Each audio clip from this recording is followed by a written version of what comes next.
السلام عليكم ورحمة الله وبركاته. أهلا وسهلا بإخواتي وحبايبي، يا رب تكونوا بخير، يا رب تكونوا في سعادة، يا رب تكونوا في أتم صحة. وحشتوني جدا جدا من الفيديو اللي فات. قبل ما ابتدي الوصفة هنسمي الله ونصلي على الرسول صلى الله عليه وسلم. هنعمل مع بعض بلح الشام بطريقة مضمونة جدا، يعني ما فيهاش ولا غلطة. امشوا معايا بالمقادير وإن شاء الله هتعملوا أحلى بلح الشام من إيديكم. قبل ما ابتدي الوصفة أحب يعني أشكر كل اللي دخل في القناة جديد. بجد فرحتوني باشتراككم، وإن شاء الله عيلتنا كده هتكبر بيكم وهتبقى أحلى عيلة. وكل اللي نفسه في حاجة يكتب لي في الكومنتات. نبتدي الوصفة بقى. هنعمل أول حاجة الشربات. معايا 3 كوبايات سكر وكوباية ونص مية، وهضيف عليهم معلقة كبيرة عسل كلوكوز. عسل كلوكوز عندي كان في التلاجة، فكان ماسك معايا شوية وانا بطلعه من البرطمان يعني. الشربات تاني 3 كوبايات سكر، كوباية ونص مية، ومعلقة كبيرة عسل كلوكوز.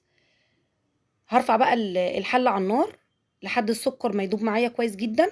وبعد كده هضيف معايا نص ليمونة وكسين فانيليا. يعني بعد السكر ما يدوب هضيف نص ليمونة وكسين فانيليا، وهسيب الشربات لمدة 10 دقايق بعد الغليان، علشان هنا انا عايزة الشربات صراحة تقيل معايا، لان الحلويات اللي هي الشرقية عامة بتحب الشربات يكون تقيل. والشربات معايا هنا هغطيه شوية بالغطا يعني، واحش الغطا شوية. ليه بقى الفكرة دي؟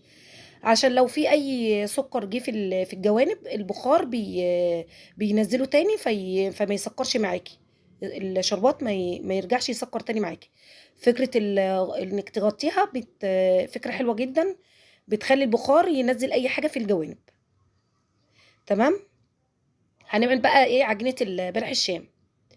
معايا كوباية مية 250 ملي، ومعايا 50 ملي زيت. 50 ملي زيت هعيرها لكم بالمعلقة. هنعدهم مع بعضينا 5 معالق كبار، يبقى 50 ملي زيت 5 معالق كبار، وكوباية كوباية مية 250. لو ما عندكيش ميزان خلاص، هي كوباية مية من كوباية الشاي. بس كده هنعير مع بعض.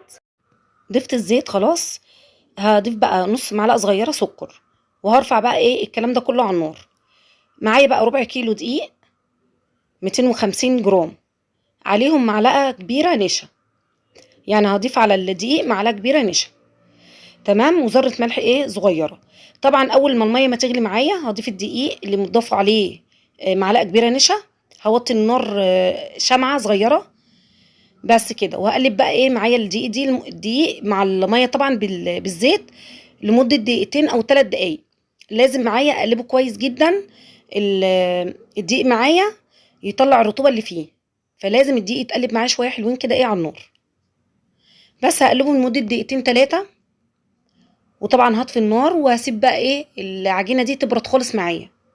اخليها تبرد خالص معايا تماما، علشان اضيف البيض عليها. علشان طبعا ما ينفعش العجينة تبقى معايا سخنة واضيف البيض، فطبعا البيض هيستوي معايا في العجينة، فلازم العجينة تبرد معايا.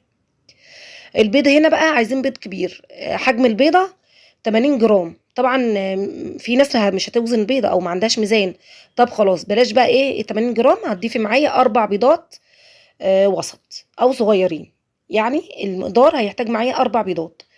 وهضيف معلقتين فانيليا سايلة او 4 اكياس فانيليا من اللي هي الاكياس. تمام. اي فانيليا عندك يعني ضيفيها. المهم فانيليا تكون ريحتها حلوه، عشان ما تشميش ريحه بيض في بلح الشام يعني. طبعا هضيف بيضه بيضه. تمام. وهعجن العجينه دي كويس جدا. امشي معايا بالمقادير بالظبط، ومش يعني هتطلع معاكي ما فيش ولا غلطه بجد يعني. تمام. بس كده هنعجن بقى كويس جدا. هتلزق معاكي طبعا العجينه في ايديكي وهتضايقك شويه، بس معلش عادي. المهم النتيجه في الاخر بتبقى مضمونه، والنتيجه جميله جدا جدا جدا. وان شاء الله هتعجبكم وهتنبهروا بالطعم بصراحه يعني. انضف واحلى يعني بلح الشام هتاكليه باذن الله.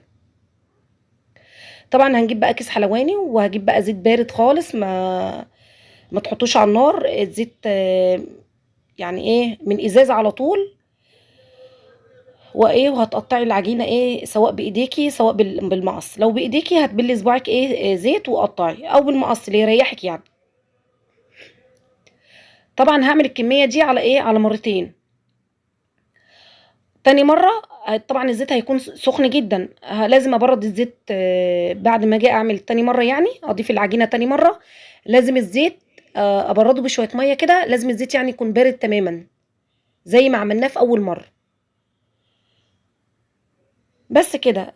قلينا بقى بلح الشام، اول طاسه وتاني طاسه، وهضيفه بقى على ايه، على الشربات. انا كان عندي شربات قبل كده فضفت عليه الشربات الجديد مع الشربات اللي كان عندي في التلاجة، وهقلبه بقى ايه لمده دقيقتين 3 كده يشرب الشربات كويس.